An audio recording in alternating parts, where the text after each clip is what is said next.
Naitalang bumaba naman ang kaso ng mga krimen sa bansa sa ilalim ng pamumuno ni Pangulong Ferdinand Bongbong Marcos Jr. ayon sa ilang pag-aaral at ahensya.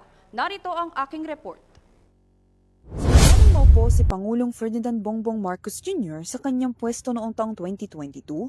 Pagdating sa usaping krimen sa bansa, sa kanyang unang termino, wala pang isang taon na ilang mga krimen na ang natanggap ng administrasyon nito. Balikan natin ang mga naitalang mga karahasan na nangyari noong unang taon ng kanyang pamumuno hanggang ngayon kung saan nagsimula ang pagbabago at pagbaba-umano ng mga nangyayaring karahasan sa bansa. Ilan sa mga kilala at kontrobersyal na mga isyong karahasan sa ilalim ng kanyang administrasyon ay ang pagkitil sa buhay ng ilang mga kilalang mamamahayag katulad ni Ray Blanco, Percival Mabasa o Percy Lapid, Crescenciano Bundukin at Humalon. Kasama na dyan ang hindi natapos na war on drugs simula pa noong pamumuno ni former President Rodrigo Duterte na pumatay sa libu-libong mga mamamayang Pilipino. Ayon sa Third World Studies Center ng University of the Philippines, umabot sa 377 katao na ang naitalang napatay sa drug-related violence simula noong ika-30 ng Hunyo 2022.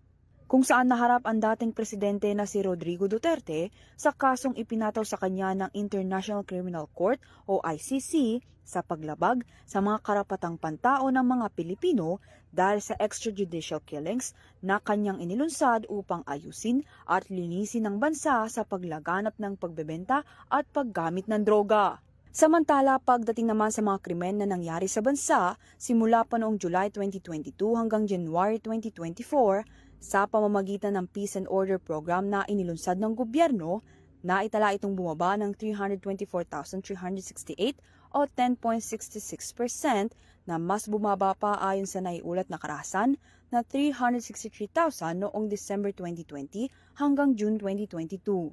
Matatandaan rin na isa sa syudad ng Pilipinas na Davao City ang naitalang pangalawa sa pinakaligtas na lungsod noong taong 2023 ayon sa Numbeo Southeastern Asia Safety Index by City 2023 na ngayon ay pangatlo na sa rankings ng nasabing website na mayroong 71.8 Safety Index score. Bumaba rin ang mga naitalang kaso ng panggagahasa na bumaba ng 11.8%, physical injury na 10.59%, mga pagnanakaw na bumaba ng 2.26%, pagpatay na 10.17%, carnapping na 23.27% at homicide na 0.91%. Dagdag rin dito ang makasaysayang pagkumpiska ng 2 toneladang droga na nagkakahalaga ng 13 bilyong piso at walang naitalang karahasan sa pagsamsam nito sa probinsya ng Batangas na pinangunahan ni Pangulong Ferdinand Marcos Jr.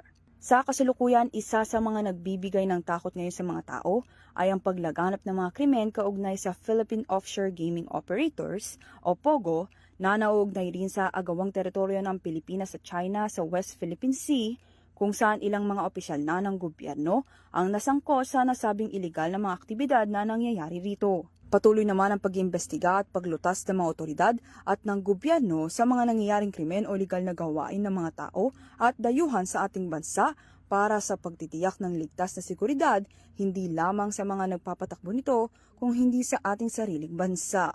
Para sa SONA 2024, ako si Dan Villegas ng Year TV News, sumasaludo sa bawat Pilipino.